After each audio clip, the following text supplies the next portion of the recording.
मैं बड़े अदब के साथ, एहतराम के साथ जनाब हजरत मौलाना मुफ्ती साजिद साहब कासमी शेखुल हदीस फैजुल उलूम रामपुर से बड़े अदब के साथ हजरत से गुजारिश कर रहा हूँ, हजरत तशरीफ लाए और अपनी कीमती बातों से हम सामाईन को नवाजे। हजरत मुफ्ती साहब का इस्तकबाल इस शेर के साथ है, ये उसके होने की अदना मिसाल है कि नहीं, हर एक शय पे उरूजो ज़वाल है कि नहीं। मैं खून बेचकर रोटी खरीद लाया हूं, फकीह शहर बताइए हलाल है कि नहीं।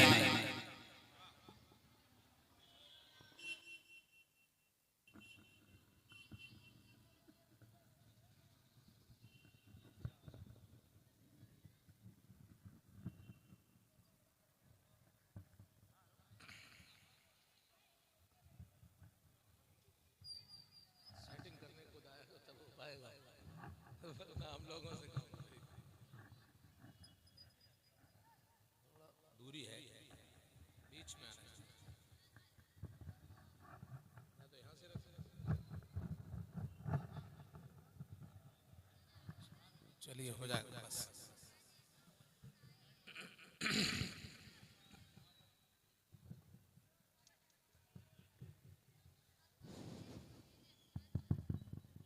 अस्सलामु अलैकुम वरहमतुल्लाहि वबरकातुहू।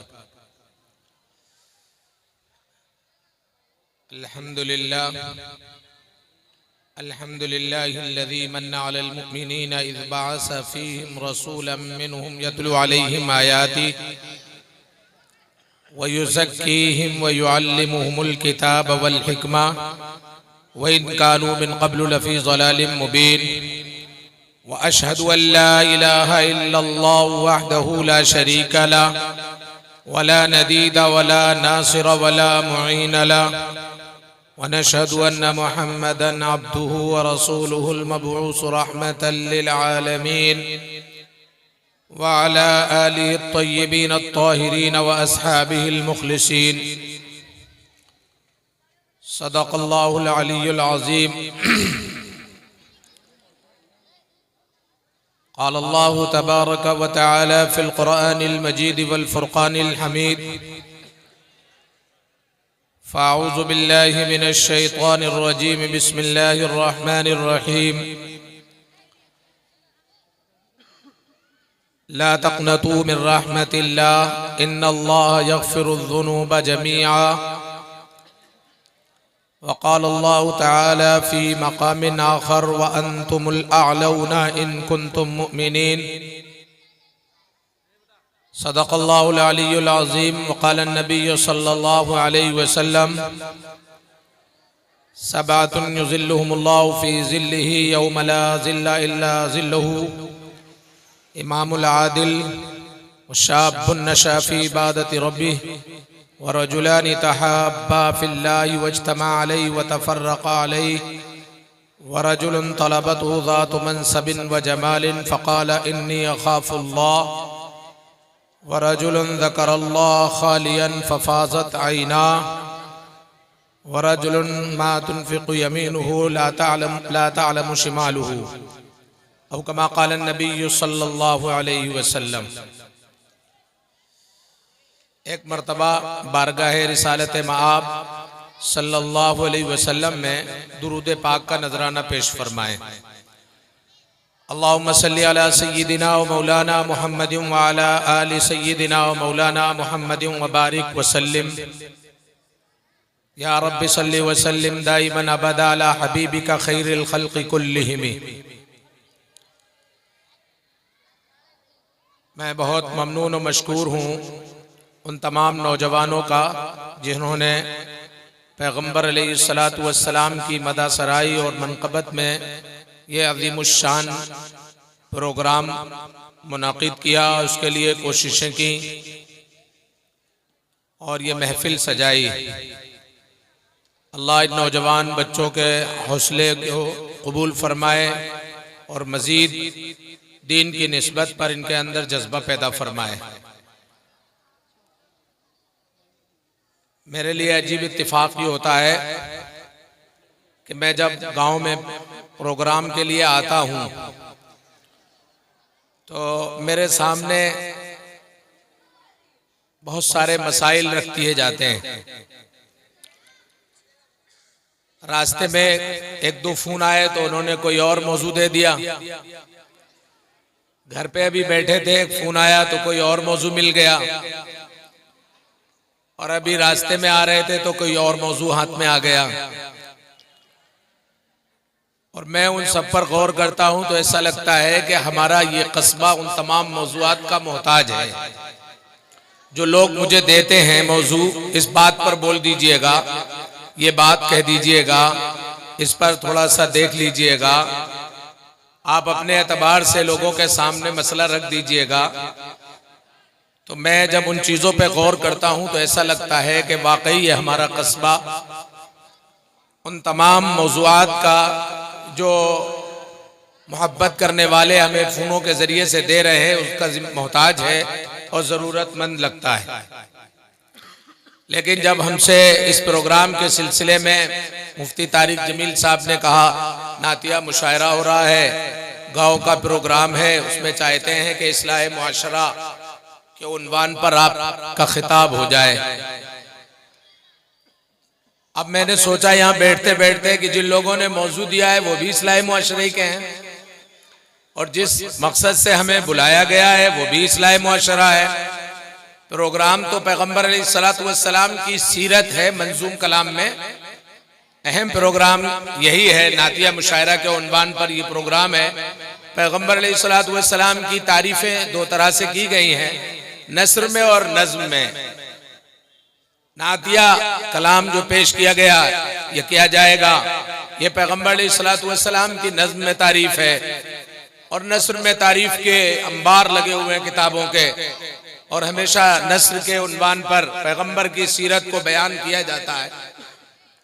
इसलिए मैंने कुरान करीम की 2 आयतें तिलावत फरमाई हैं और एक हदीस पाक पढ़ी है। अल्लाह से दुआ है कि अल्लाह तबारक व तआला इसके दायरे में रहते हुए हमें कुछ ऐसी बातें कहने की तौफीक अता फरमाए जो कहने वाले के लिए भी फायदेमंद हो और सुनने वाले को भी नफा पहुंचाएं। आज कल जिन हालात से हम और आप गुजर रहे हैं ये एहसास हमारे दिलों से निकल गया है, और जब इंसान के दिल से एहसास निकल जाता है तो उसके हुकूक देने को कोई तैयार नहीं होता। सबसे बेहिस कौम, सबसे बुज़दिल कौम, सबसे ज्यादा गफलत में पड़ी हुई कौम, सबसे ज्यादा अपने हुकूक से बेपरवाह कौम हम और आप हो चुके हैं, जिसकी बुनियाद पर हमारे साथ जो सुलूक हो रहा है, जिन हालात से हम गुजर रहे हैं, अगर कसम खा करके ये बात कह दी जाए कि हमें जर्रा बराबर भी इसका एहसास नहीं है तो शायद मैं हानिस नहीं हूँगा। कसम में अपने झूठा नहीं हूँगा, क्योंकि हालात दिन ब दिन जो है वो हमें दाबते, हमें पीसने, हमें दबाने, हमें कुचलने, हमें एहसास से कमतरी में डालने और हमारे वजूद को खत्म करने के प्लानिंग के तहत चल रहे हैं। और हम देख रहे हैं, हालात पर हमारी नजर है, हमारे सामने जो भी चीजें आ रही हैं, चाहे वक्फ के एतबार से हो, चाहे साहियार के एतबार से हो, चाहे मसाजिद के बचाने की बात हो, चाहे कुरान और सुन्नत को बचाने की बात हो, चाहे तलाक़े सलासा का मसला हो, चाहे मुस्लिम पर्सनल लॉ के वजूद की लड़ाई हो, हमारे अकाबिर और हमारे उलमा और हमारे जिम्मेदारों की नींदें उड़ी हुई हैं, नींदें उड़ गई हैं।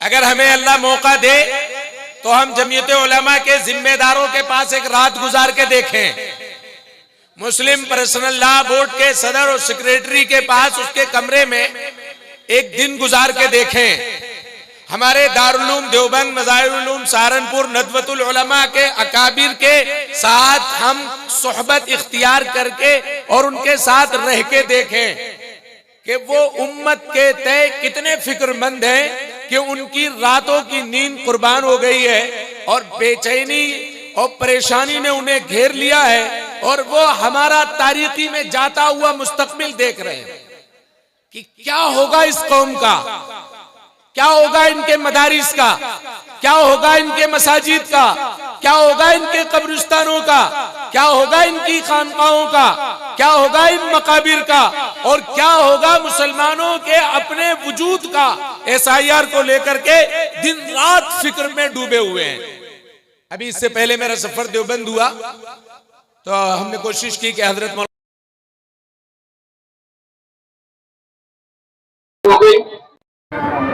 आप अपने घर की छत पे थोड़ी सी धूप ले रहे थे, असर से पहले का वक्त था, हम वहां पहुंचे तो हमने हालात रखे, हमारे जिले के हालात उन्होंने मालूम किए के हालात हमने हजरत के सामने जब रखी तो आप यूं सर पकड़कर बैठे हुए थे। पता नहीं मुस्तकबिल में क्या होगा, पता नहीं मुस्तकबिल में क्या होगा, हालात किस करवट बदल जाएंगे, क्या हो रहा है हमारे सियासी कायदीन के साथ।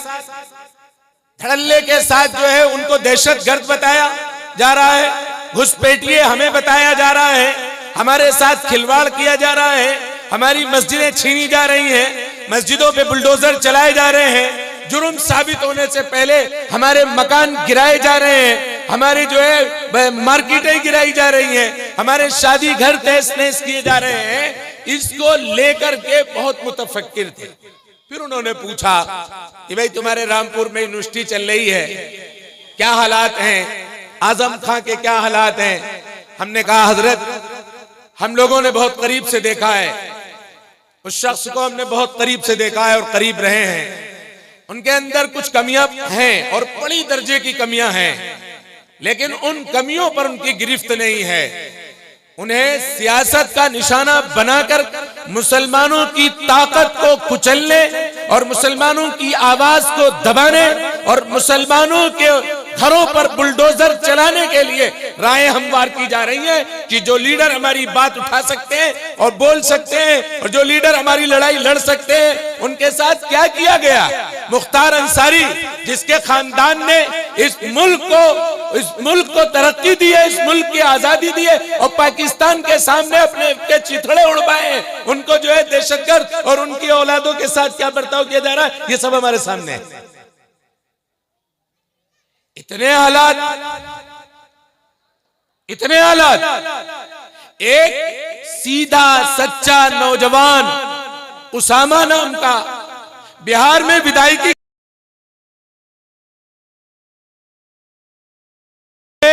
दहशतगर्द का बेटा है, जैसा नाम वैसा ही इसका काम होगा। ये उसामा बिन लादेन सरकार लगी हुई है। गृह मंत्रालय जो मुल्क का बहुत बावकार होता है वो आकर के इलेक्शन में बगैर किसी जुर्म के एक सीधे सच्चे नौजवान इंजीनियर को इस तरह की आवाजें कह रहा है और हम और आप बेहोश बैठे हुए हैं, गफलत में पड़े हुए हैं। हम नहीं सोच रहे कि इन ऐवानों में बैठ करके हमारे खिलाफ क्या प्लान बनाए जा रहे हैं, इन ऐवानों में बैठ करके हमारे खिलाफ क्या साजिशें की जा रही हैं। हमारे वजूद की लड़ाई हमारे अकाबिर लड़ रहे, जमीयत उलमा के जिम्मेदार लड़ रहे, मुस्लिम पर्सनल लॉ बोर्ड के लोग लड़ रहे, हमारे वजूद के लिए रातों की कुर्बानियां हमारे अकाबिर और उलमा दे रहे हैं। लेकिन इन तमाम के बाद हम क्या कर रहे हैं ये गौर करना। हम कितने गफलत में पड़े हुए हैं, हम कितनी जो है बेहिसी का शिकार है। जब कोई कौम बेहिस हो जाती है, जब कोई कौम अपना वजूद साबित करने के लिए मैदान में नहीं आती है, जब कोई कौम और कोई मिल्लत अपने मजहब से दूरी इख्तियार कर लेता है तो उसके साथ जो सुलूक किया जाता है वो सुलूक हमारे साथ हो रहा है। कभी हमने सोचा है, मैं ईमानदारी के साथ कह रहा हूं कि अकाबिर उलमा जो बड़े पैमाने पर मुल्क की क़यादत दीनी और इस्लामी एतबार से शाइर इस्लाम की हिफाजत के लिए 82 और 84 साल की उम्र में जमीयत उलमा का कायद हिंदुस्तान भर में हिंदुस्तानों को जगा रहा है। हजरत मौलाना महमूद मदनी अपनी पूरी ताकत के साथ वजूद में आकर के हमारी लड़ाई लड़ने के लिए तैयार है। और हम गफलत में पड़े हुए हैं। हमारे हुकूक दिला रहे जो हम उन्हें भूले हुए हैं, हमारे लिए जो कुर्बानियां दे रहे हैं, हमारे लिए गालियां खा रहे हैं, हमारे लिए डिबेटों में बैठा जा रहा है, हमारे लिए पैसे हो रही हैं और हम गफलत में अपनी जिंदगियों को गुजारे। हमसे ज्यादा बेइज्जत कौन हो सकता है? हम वही हैं जहां हम 1400 साल पहले थे, आज फिर हम जमाने जाहिलियत में। पैगंबर जिनका दिल हांडी की तरह उबला करता था, पैगंबर के वारिसों का दिल हांडी की तरह आज उबल रहा है कौम और मिल्लत के लिए, और वो कौम पैगंबर के खिलाफ थी और आज हम पैगंबर के चाहने वाले उनके वारिसीन के मिशन के खिलाफ अपनी जिंदगी गुजार रहे हैं। कभी हमने सोचा हमारी क्या जिम्मेदारी है? कभी हमने सोचा हमारे साथ क्या होने जा रहा है? कभी हमने सोचा हम किस नेहज पर हमारे साथ कौन सा मामला इख्तियार किया जाएगा?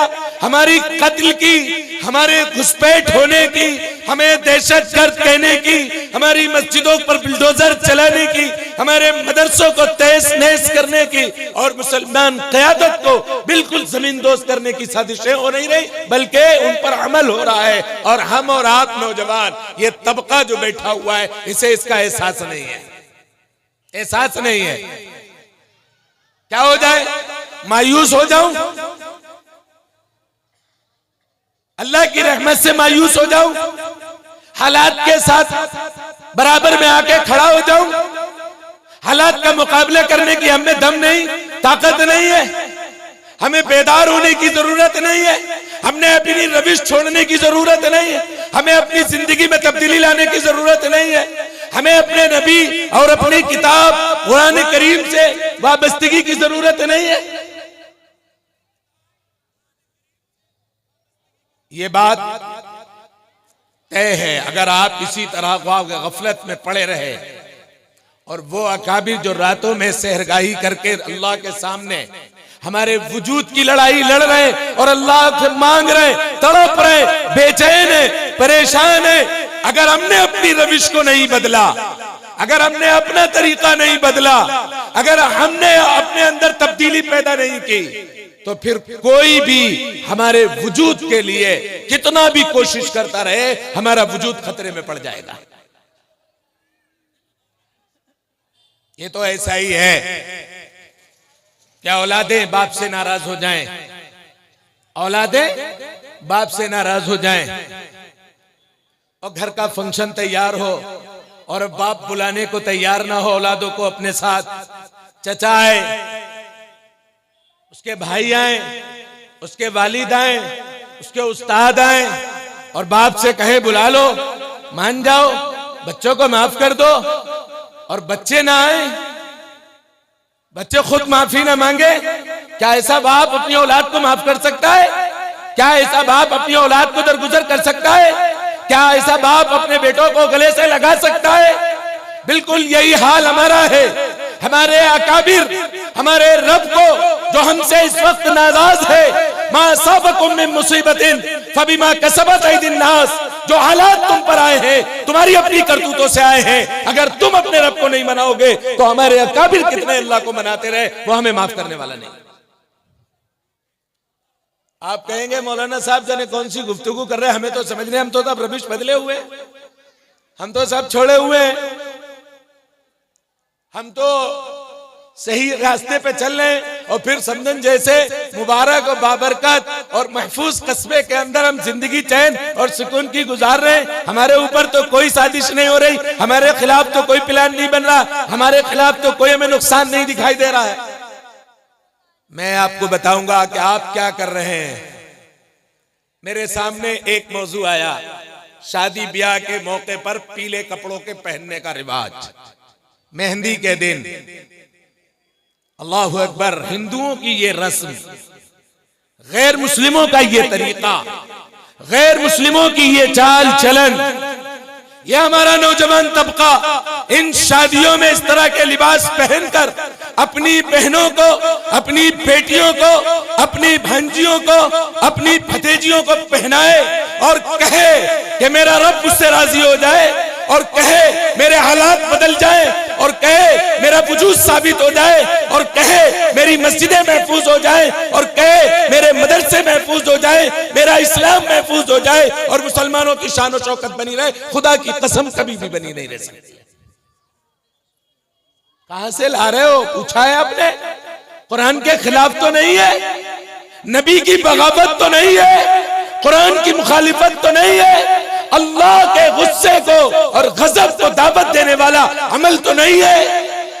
अगर अल्लाह को गजब, अल्लाह के गजब को, अल्लाह के गुस्से को, अल्लाह की नाराजगी को दावत देने वाला यह अमल है और खुदा की कसम है, तो आज सीरतुन नबी के इस मंजूमी कलाम के उन्वान पर मुनक़िद होने वाले इस प्रोग्राम पर ये अहद करके जाओ कि जो शादियां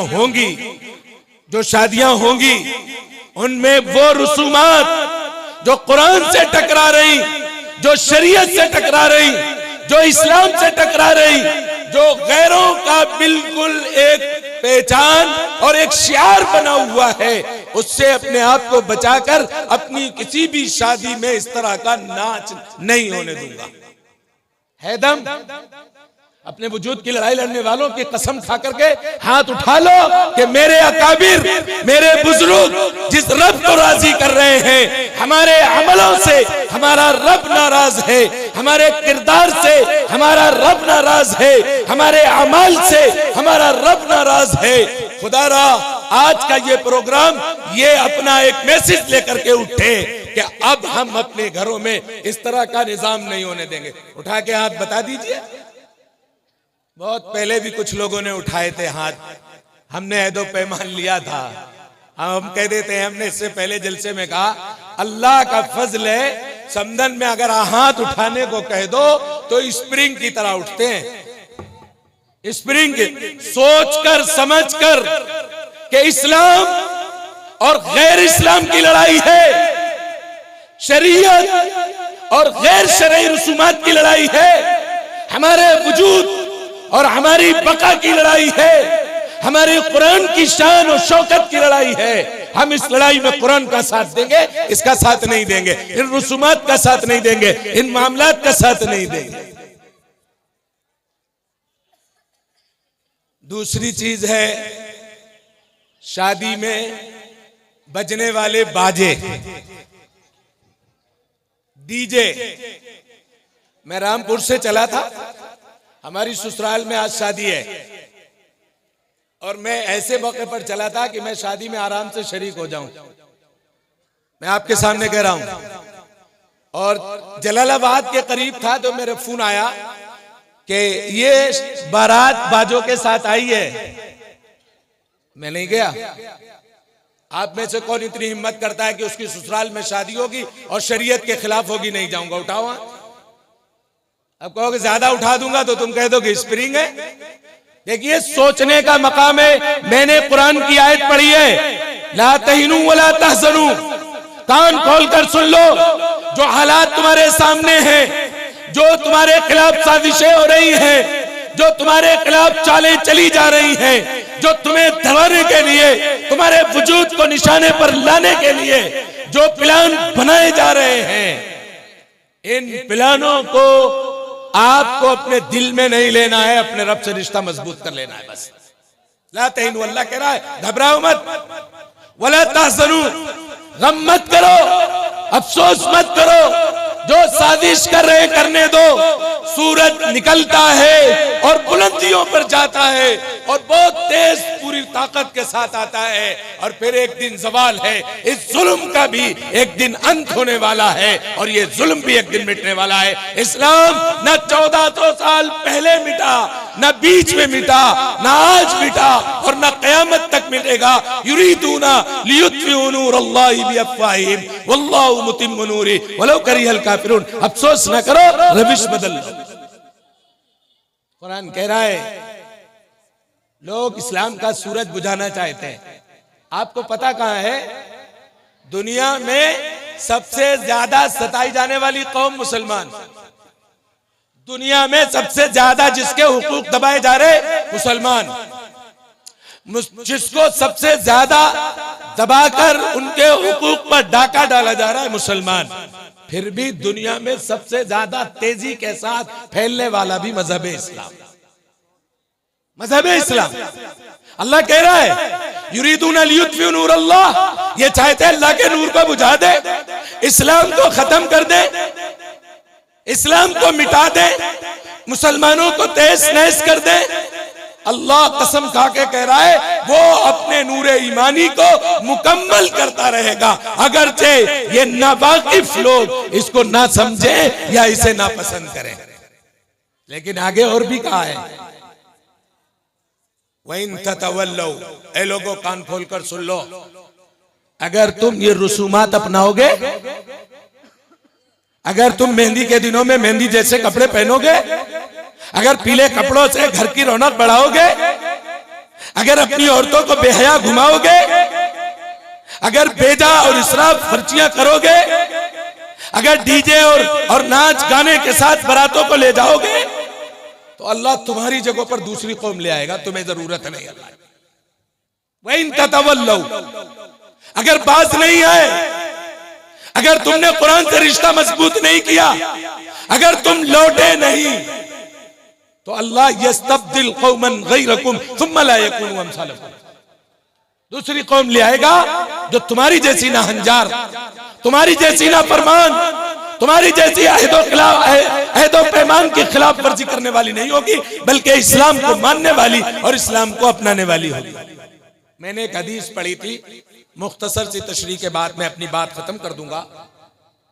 मुझे जो टाइम मिला इंशाल्लाह कोशिश करूंगा कि उस टाइम में, मैंने हदीस पढ़ी है, सबअतुन युज़िल्लुहुमुल्लाहु फी ज़िल्लि यौमा ला ज़िल्ला इल्ला ज़िल्लुहु, 7 लोग ऐसे हैं दुनिया में, 7 किस्म के मुसलमान ऐसे हैं जिन्हें अल्लाह अर्श के साए में जगह अता फरमाएगा। कयामत का दिन होगा, नफ्सी नफ्सी का आलम होगा, अफरा तफरी पड़ी हुई होगी, एक एक रिश्तेदार मुंह छुपा रहा होगा, एक एक अजीजो अकारीब एक दूसरे से भाग रहा होगा, बीवी शौहर से, भाई बहन से, बाप बेटे से, बेटा बाप से, औलाद माँ बाप। एक मिनट, माशाल्लाह, नारे तकबीर, नारे तकबीर, जोरदार जोरदार आवाजों से नारे तकबीर। उलमाए कराम, मोहब्बत रसूल, कुल हिंद नातिया मुशायरा, सरजमीन समदन, जनाब हजरत हाफिज अब्दुल कुद्दूस साहब हादी, माशाल्लाह, जिंदाबाद जिंदाबाद।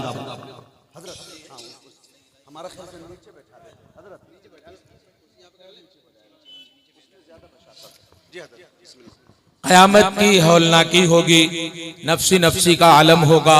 बुखारी शरीफ में रिवायत है कि इंसान के जिस्म से खुद इतना पसीना छूटेगा जो उसे डुबो देगा, और इंसान अपनी जुबान से कहेगा कि मेरा फैसला जन्नत में हो या जहन्नम में हो, जल्दी फैसला कर दिया जाए। ऐसा नफ्सी नफ्सी का आलम होगा। अल्लाह के रसूल सल्लल्लाहु अलैहि वसल्लम ने फरमाया कि क़यामत के दिन सारे इंसान जैसे पैदा हुए थे वैसे ही उठाए जाएंगे, न जिस्म पर कपड़ा होगा, न खतना किए हुए होंगे, ऐसे उठाए जाएंगे। तो अम्मा आयशा रज़ियल्लाहु ताला ने फरमाया, या रसूल अल्लाह, सब नंगे होंगे, एक दूसरे को देखेंगे तो शर्माएंगे। फरमाया, आयशा, एक दूसरे को देखने की फुर्सत कहां होगी, हर एक अपने अपने हाल में फंसा हुआ होगा, हर एक अपने अपने हाल में फंसा हुआ होगा। ऐसा नफ्सी नफ्सी का आलम होगा। उस वक्त अल्लाह 7 लोगों को अर्श का साया अता फरमाएगा। 7 लोगों को अर्श के साये के अलावा कोई साया नहीं होगा। इंसान की जुबान से निकल रहा होगा, फैसला हो जाए, जन्नत का हो तो जन्नत मिले, जहन्नम का हो जहन्नम मिले, इस हाल से छुटकारा मिल जाए। ऐसे में अल्लाह 7 लोगों को अर्श का साया देगा। ये इतना बड़ा मजमा बैठा हुआ है, ये सब अर्श के साये का मुस्तहिक हो सकता है।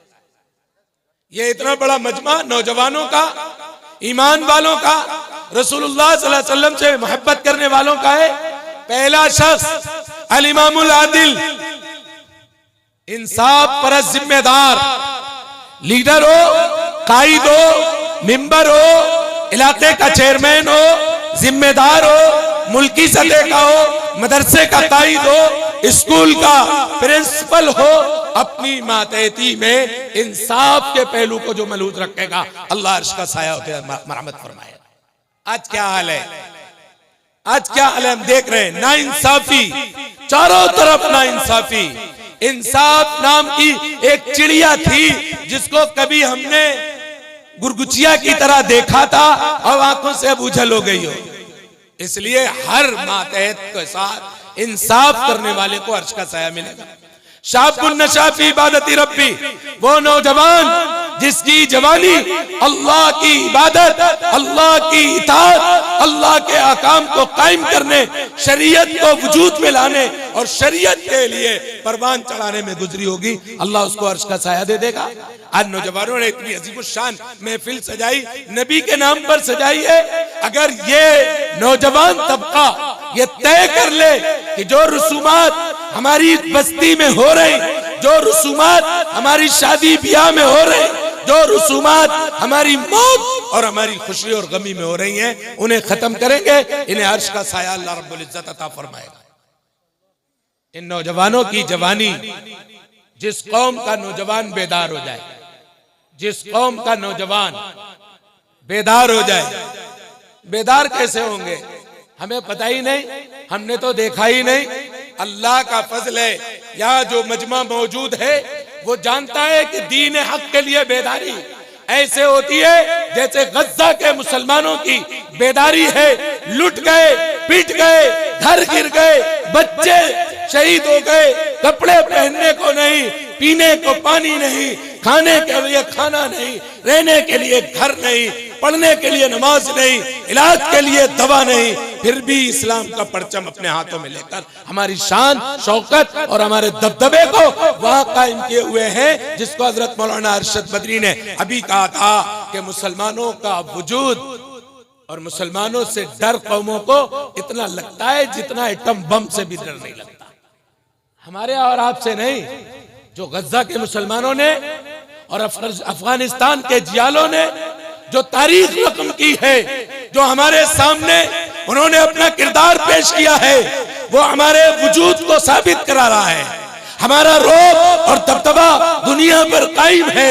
दुनिया ने ऐसा मंजर कभी नहीं देखा जैसा गज्जा के मुसलमानों ने पेश करके हमारे सामने रख दिया है। और हमसे और आपसे मुतालबा है, इस्लाम के लिए, कुरान के लिए, शरीयत के लिए, मोहम्मद रसूलुल्लाह की शान के लिए, वक्फ की हिफाजत के लिए, मदारिस और मसाजिद की बका के लिए जब भी हमें पुकारा जाएगा तो हम निकल कर आएंगे। लेकिन निकल जब ही सकते हैं जब हमारे दिल जिंदा हो, और दिल जब ही जिंदा रह सकते हैं जब ये मेहंदी की रसूमात से, पेटी खुलाई की रसूमात से, गैरों जैसे अमाल से अपने आप को बचाओगे, इंशाअल्लाह दिल जिंदा होगा, इस्लाम जिंदा होगा, इज्जत मिलेगी, शान और शौकत आपकी बाकी रहेगी, और दुश्मन आपके खिलाफ साजिश करने के लिए सोचने पर मजबूर होगा। अल्लाह से दुआ करें, अल्लाह तबारक व तआला कहने सुनने ज्यादा अमल की तौफीक अता फरमाए। वाखिर दावा अल्हम्दुलिल्लाह।